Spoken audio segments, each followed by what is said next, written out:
Donc, en fait, le titre Efficacité et performance de la conception pédagogique de divers projets, c'est un titre qui a été un peu formulé entre moi et Robert.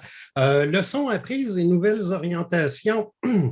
En fait, je ne me baserai pas sur une recherche, je vais me baser surtout sur mon expérience et l'origine, en fait, de cette présentation vient du fait que l'an dernier, au Grand Rassemblement, j'ai lancé plusieurs idées dans des débats, j'ai participé à plusieurs questionnements et j'avais lancé certaines idées que Robert trouvait intéressantes et il m'a proposé pourquoi tu ne développerais pas là-dessus. Ça fait que c'est un peu là que je m'en vais.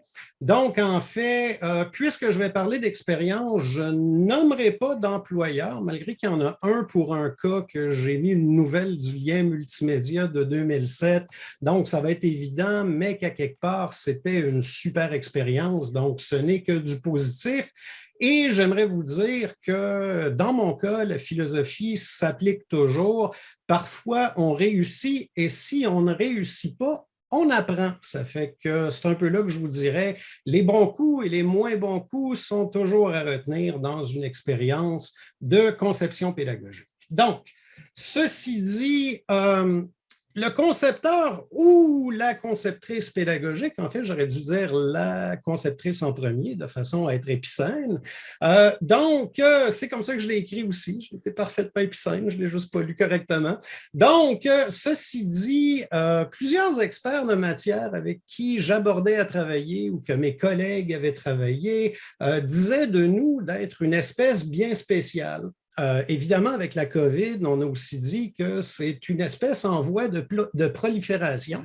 Okay? Donc, évidemment que le besoin de conception pédagogique a grandi, mais je pense que l'important, c'est de retenir fortement que nous sommes des alliés extrêmement utiles en production de cours et de formation en ligne. Donc, comme je disais, c'est quelques lignes qui ont été dites, mais bon, tant que l'efficacité est là, c'est l'important.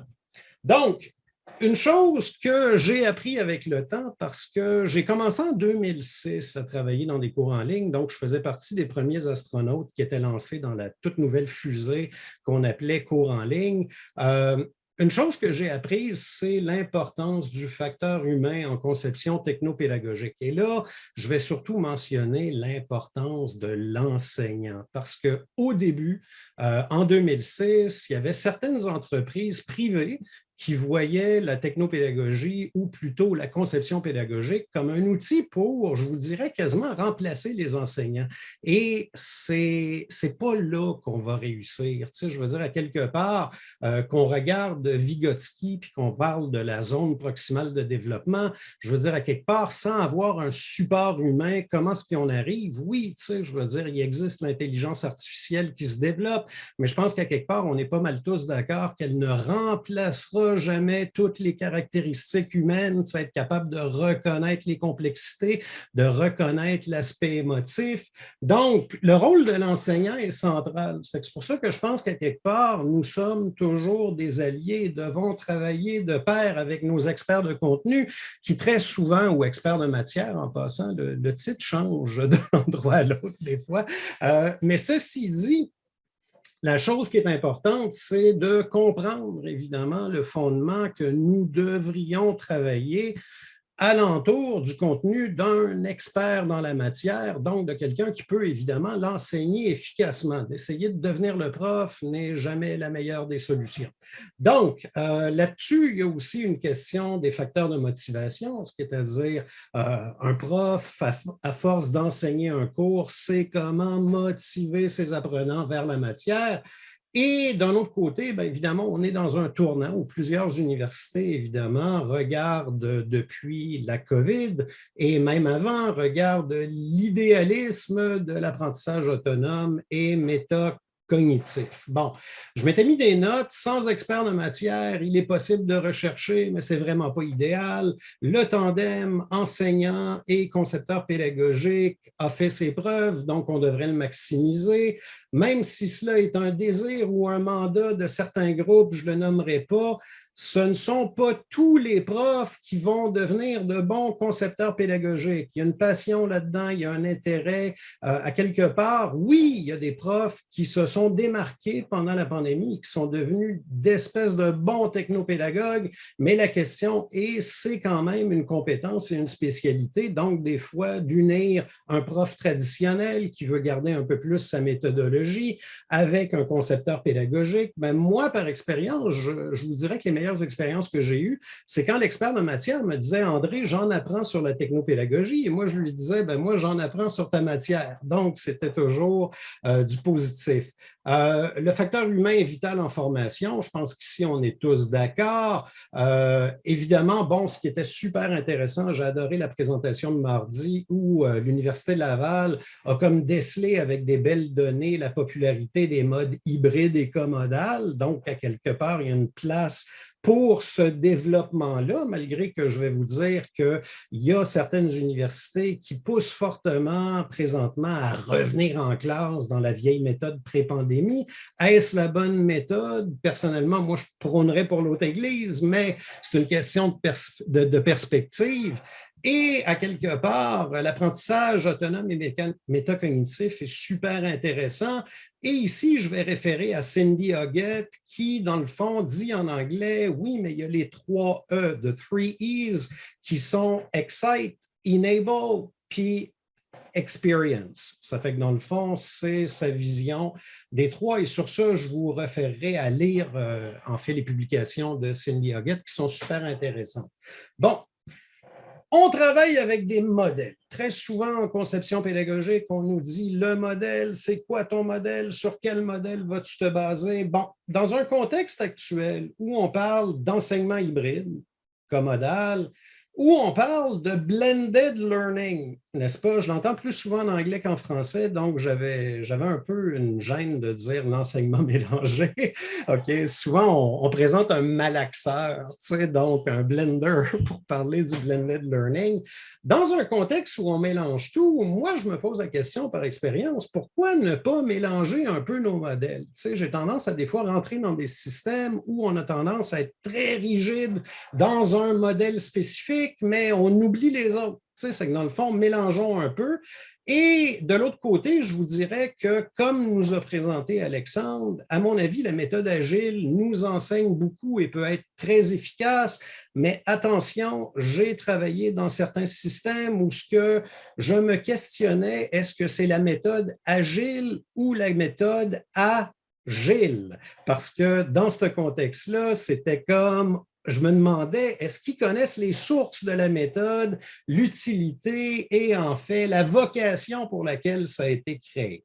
Bon, donc en fait, moi je vous propose, et ça c'est purement, n'allez pas dire selon Loisel, s'il vous plaît, je ne suis pas encore prêt pour ça, je peux attendre quelques années, mais je vous mets au défi de travailler le samedi.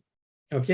Donc, en fait, ici, je prends 2 modèles de base très connus, je les mélange. C'est sûr que vous pourriez faire vos propres mélanges, mais le défi, c'est aller dire ça à côté de la haute administration. Dites, hey, on va travailler le samedi. Ils vont être fiers, ils vont dire wow, en pensant que vous avez dit on va travailler le samedi. OK? Donc, ceci étant dit, c'est un beau jeu de mots en français, ça ne fonctionne pas en anglais, mais l'idée, dans le fond, c'est de retenir dans les 2 modèles qu'on devrait prioriser les itérations. Okay? Très souvent, j'ai travaillé dans des projets qui ont analysé pendant longtemps, qui ont fait du design pendant très longtemps, mais qu'à quelque part, il n'y avait pas d'itération efficace. Donc, on se posait la question, tu sais, qu'est-ce que veut exactement le client? Et là, la méthode a dit elle-même va nous dire, oups, tu as un problème dans le premier A. Okay, qui est l'analyse. Ça, j'y reviens. Évidemment, L'autre importance, c'est d'impliquer toute l'équipe. J'ai travaillé aussi dans des projets où ce que les concepteurs pédagogiques développaient sans qu'il y ait encore d'équipe d'intégration. Et là, je me disais, non, elle devrait être là dès le départ. C'est comme ça qu'on crée des itérations fonctionnelles.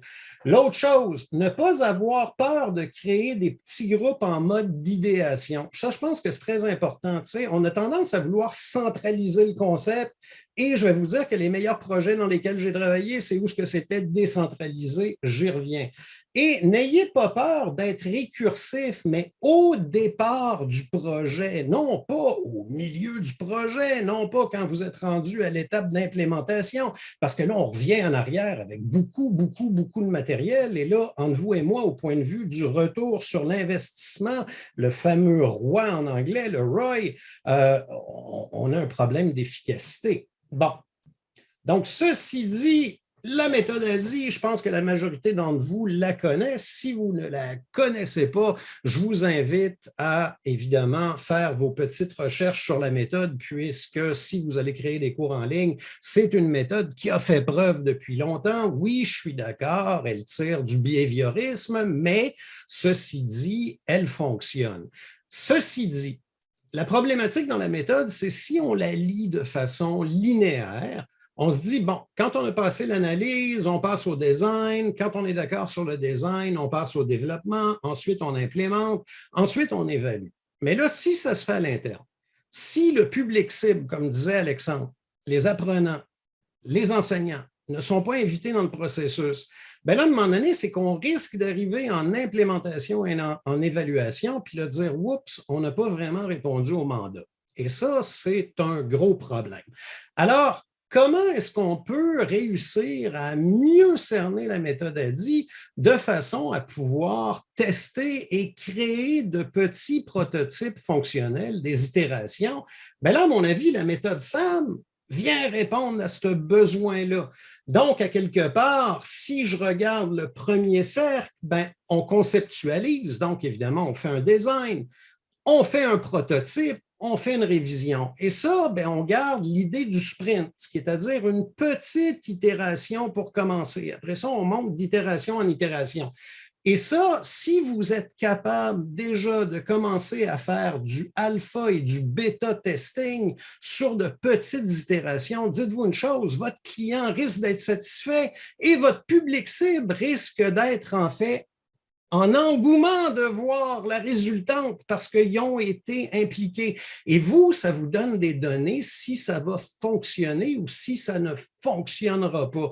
Et ça, je pense que c'est important. C'est qu'en fait, il ne faut pas avoir peur de regarder ADI du A au E et dans le fond, de s'assurer qu'on puisse tester tout ça lors du parcours du processus. Et là, je vous rappelle les définitions standards. Quand on va à la fin, ben, on dit d'avoir en fait, un design proof, donc d'avoir une maquette de design, ensuite de ça, de faire des tests alpha, des tests bêta, et Gold, en fait, on l'appelle aussi Omega, c'est-à-dire d'avoir une version finale livrable. Mais tu sais, le alpha et le bêta sont là de façon à nous assurer qu'on puisse tester, qu'on puisse faire la boucle.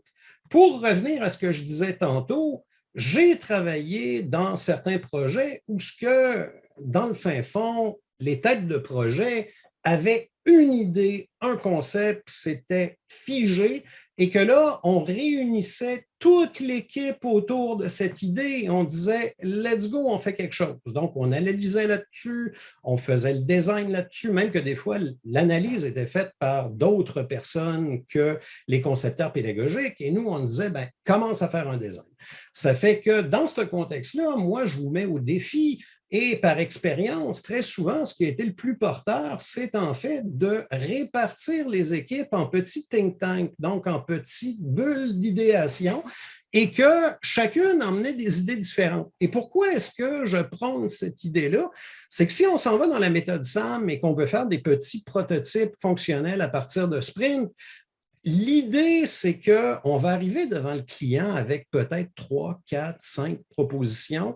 Et là, à ce moment-là, on commence à voir beaucoup mieux et à cerner beaucoup mieux qu'est-ce que désire notre client. Et là, je vais vous dire, le client, des fois, il y en a qui sont beaucoup plus, excusez-moi du terme anglais, smooth, OK? Soyeux, on va dire. que d'autres et qu'il ne faut pas oublier que j'ai travaillé dans des projets où ce que le client, c'était un ministère de l'Éducation. Et là, je vous avouerai que la technique d'emmener plusieurs prototypes aurait été efficace parce que dans un ministère de l'Éducation, Claude, Jean, Jacques, Céline, Marjorie et Annie vont en fait tous donner des points de vue, OK? Et que la complexité devient qu'à un moment donné, si Annie a dit rouge et que Marjorie a dit bleu, bien là, des fois, on rentre dans un monde d'insécurité et de confusion. Donc, en emmenant du matériel fonctionnel, très souvent, on peut aller chercher un consensus un peu plus unanime. Okay? Et ça aussi, à mon avis, va être important quand on va se lancer dans les fameux e-campus. Je sais que l'Ontario a déjà commencé, mais là, ça va nous emmener dans des concepts de standardisation, dans des concepts d'unité et possiblement dans ma théorie du gâteau que je vais vous exposer tout à l'heure. Okay? Donc, ceci dit, une vision contestable. J'ai travaillé dans un projet où on nous a présenté à un moment donné, on nous a dit vous êtes dans une usine de fabrication de souliers Nike. Okay? Si on regarde, en fait, ici, ce n'est pas les souliers, c'est les vêtements Nike. C'est pour ça que j'ai vraiment mis Nike à l'avant-plan, j'ai choisi mon image. Mais attention, oui, on a une chaîne de production, mais on devait être dans une chaîne de production hyper collaborative. Okay? Ce qui est à dire que les concepteurs pédagogiques travaillent main en main avec les intégrateurs, travaillent avec leurs reviseurs linguistiques, avec leurs reviseurs pédagogiques et on fait les boucles d'itération.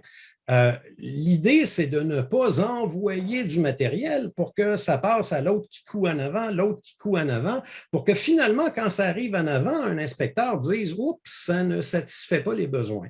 Là-dessus, je vous dirais, j'ai même travaillé dans un projet dans lequel on avait instauré un concept de porte par feu. Okay? Moi, je vous dirais, annulons les portes par feu, s'il vous plaît.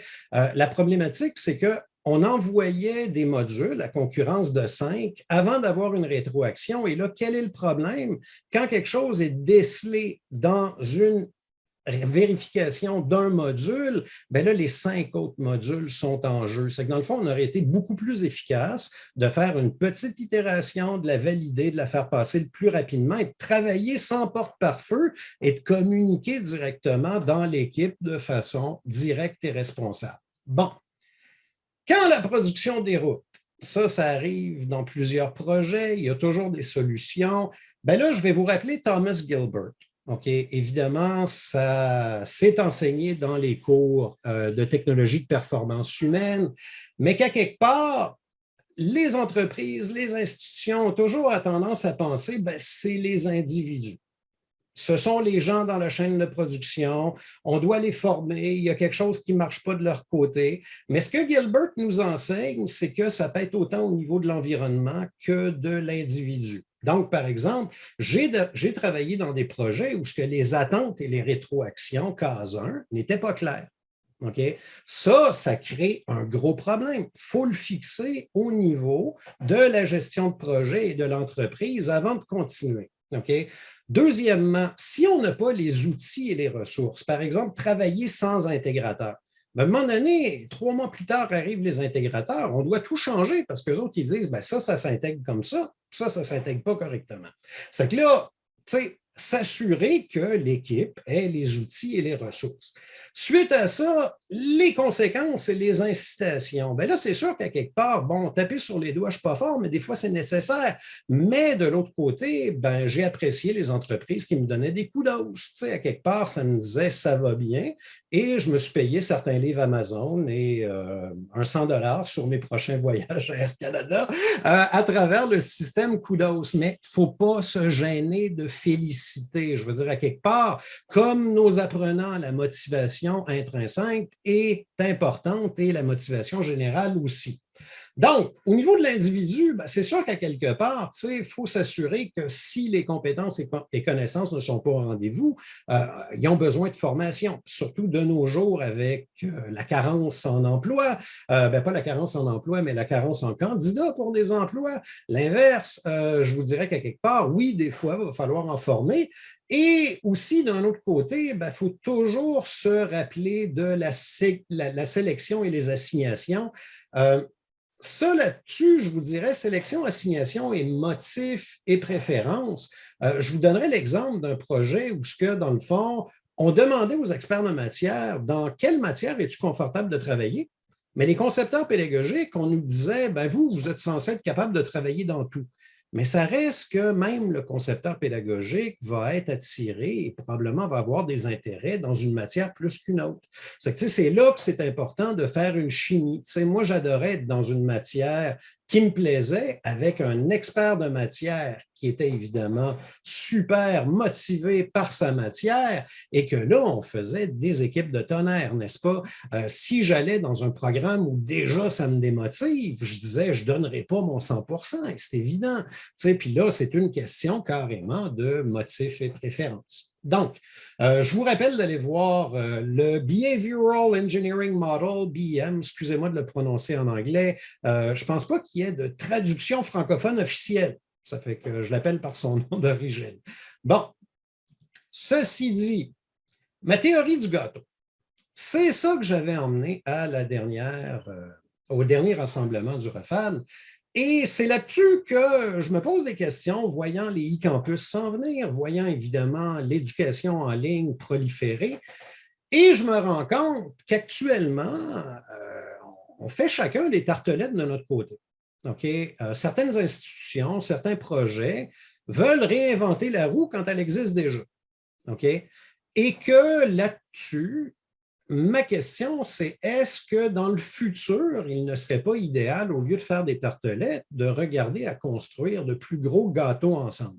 Mais le concept des e-campus, à mon avis, est une porte vers là. Maintenant, c'est juste que espérons qu'au niveau de la standardisation, de la collaboration et tout ça, ça va aider. Mais tu sais, ça peut être autant interinstitutionnel, mais ça peut être avec l'industrie aussi. Et ça va être mon prochain point.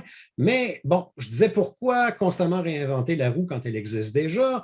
L'union ne fait-elle pas la force? Ça, c'est une question essentielle.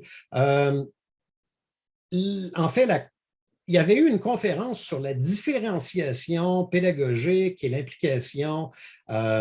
En fait, c'était l'implication des bibliothécaires et c'était organisé avec le ministère de l'Éducation et l'Université de Montréal. Et ce que j'avais trouvé intéressant là-dedans, c'est que les bibliothécaires s'intégraient. À mon avis, c'est une ressource super intéressante pour être capable de partager non seulement de la documentation, des modèles, des gabarits, des choses comme ça, avec l'évolution d'un plus gros gâteau qu'on pourrait appeler e-campus ou quoi que ce soit, où on finit par tous se réunir. Et je lançais l'idée au Québec, par exemple, BANQ, donc notre système national de librairie, ne pourrait pas être un point central dans un contexte encore plus grand. Bon. Maintenant, j'ajoute une chandelle sur le gâteau. J'ai, comme m'a introduit en fait Robert un peu plus tôt, j'ai eu l'occasion en fait de collaborer autant avec l'industrie du développement de solutions technopédagogiques qu'avec les institutions éducatives. Et là, je ne sais pas si une instance comme ça s'est développée ou existe encore en Ontario, malgré que je connais la force de D2L, par exemple, de Desire to Learn. Mais ceci dit, au Québec, on a un regroupement qui s'appelle EdTech, qui a plus de 100 membres maintenant et qui, dans le fond, ce sont des producteurs de solutions pour appuyer l'éducation. Là-dedans, je vous mentionne Antidote, NetMaths, par exemple, qui sont de bons exemples et que plusieurs d'entre vous connaissent, et que, dans le fin fond, EdTech est quand même un point central où ce qu'on va voir de l'innovation se développer, en tout cas pour le Québec, pour l'Ontario et les autres provinces, à voir si vous avez des systèmes similaires. Maintenant, ce qui est intéressant, c'est qu'il y a un vieux dicton qui dit que, dans le fond, une application qui va réussir souvent répond à un besoin immédiat. OK? Et là, nous, on en a en masse dans les institutions des besoins immédiats.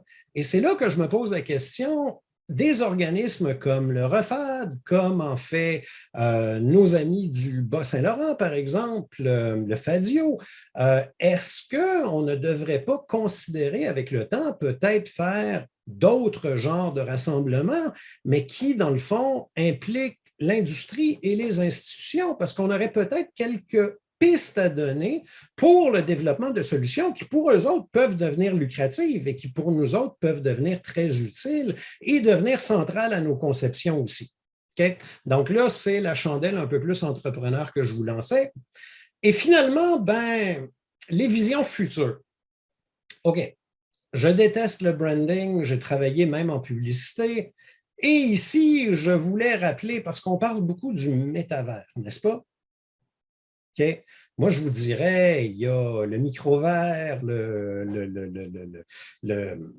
macrovers, le métavers, il y a même l'omnivers duquel je vais parler.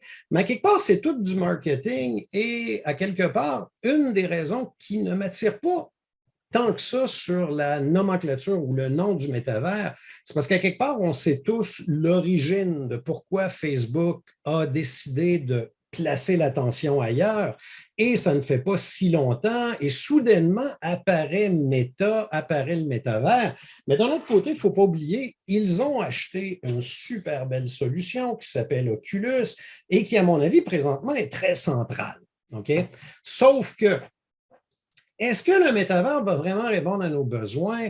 Moi, je vous dirais, bravo Benoît, OK. Puis en plus, le tien est encore dans le plastique. OK. Donc, ceci dit, est-ce que c'est vraiment la direction à prendre? Il y a beaucoup de choses très intéressantes, mais là-dessus, je vous montre un article du lien multimédia. Et lorsque je travaillais en collaboration avec le Collège La Salle et La Salle Campus en 2007, c'est un article de 2007 dans le lien multimédia. Il a fallu que je le cherche pour le retrouver. En fait, on avait, et j'avais été l'enseignant qui avait été le premier à tester la livraison de cours dans Second Life. Okay? Pourtant, ce que Meta nous propose actuellement ressemble beaucoup à Second Life. Okay? Est-ce que les leçons apprises dans Second Life vont être transposées dans le métavers? Je l'espère, mais en même temps, les problèmes de confidentialité de l'information qui ont été révélés et qui ont fait en sorte que Meta s'est créé et que le nom Facebook est parti sont quand même une source de questionnement là-dessus parce que Second Life est mort surtout à cause d'utilisateurs qui en devenaient psychologiquement drogués. Il faut faire attention à tout ça parce que lorsqu'on crée un univers, il faut quand même créer des balises importantes à travers. Mais ceci dit, je peux vous dire que l'expérience dans Second Life a été super intéressante. Et oui, je m'intéresse à la réalité virtuelle. J'ai même fait une salle de classe en réalité virtuelle avec Unity. J'ai encore du chemin à faire là-dessus avec un de mes ex-étudiants sur lequel on travaille. C'est super intéressant, mais enlevons les noms de branding ou de marque commerciale parce que, à mon avis, on devrait peut-être plus songer, un peu comme le web, un peu comme le W3C, de faire en sorte que ce qu'on avait vécu de 2000 à 2010, où Microsoft voulait monopoliser le web et que grâce au W3C, ça ne s'est pas produit. OK? Je pense qu'à quelque part, il faut faire attention. Faudrait, dans le fond, à mon avis, peut-être un jour appeler ça le e-learning 2.0 ou 3.0 et, dans le fond, laisser tous les joueurs emmener leur propre vision et ne pas se coller sur une vision unique. Mais en même temps, j'ai participé à une conférence qui m'a vraiment chamboulé, ma vision, et c'était celle d'NVIDIA, OK, où eux, dans le fond, prônent l'omnivers. Et peut-être que là, il y a d'autres pistes de solutions, parce que l'omnivers, en fait, parle de clones digitaux. Okay? Ce qui est à dire, on utilise de l'équipement robotique, des senseurs, des caméras pour créer, en fait, une réplication digitale de l'environnement réel. Okay? Ça sert à la conduite automatique, à tout ça. Mais ce qui est intéressant là-dedans, c'est que est-ce qu'on a besoin de tout remodéliser quand, dans le fond, ces modèles-là vont exister pour but fonctionnel de robotique? C'est que là, ça devient intéressant. Et l'autre chose, c'est que on est tous d'accord que l'intelligence artificielle va finir par prendre une place en éducation. Elle la prend déjà tranquillement et progressivement. Je sais qu'il y a un acteur qui a été délibéré pour un petit robot qui aide au niveau collégial à faire des recherches. Ceci dit, la question est la suivante. On va être capable, à un moment donné, d'avoir une vision où l'IA, à travers un avatar, va être capable de répondre à certaines questions, certaines recherches, pouvoir donner une aide sommative, pas de l'échafaudage, on est certain ici, mais qu'à quelque part, ça risque de rentrer dans notre contexte. Et c'est là que je vous dirais, tout ce beau monde, à mon avis, qui est beaucoup plus global, devient intéressant. C'est que, est-ce qu'on devrait lâcher de tout mettre sur le nom méta? À mon avis, oui, on devrait peut-être regarder la globalité. C'est qu'en tout cas, regardez, ça, c'est ma perspective. Vous avez sûrement la vôtre, mais en tout cas, j'étais content de la partager. Ça fait que, ceci dit, ben, je pense que j'en suis rendu à ma conclusion. C'est qu'en fait, un gros merci. Gardons tous nos casques Oculus sur la tête, n'est-ce pas, Benoît?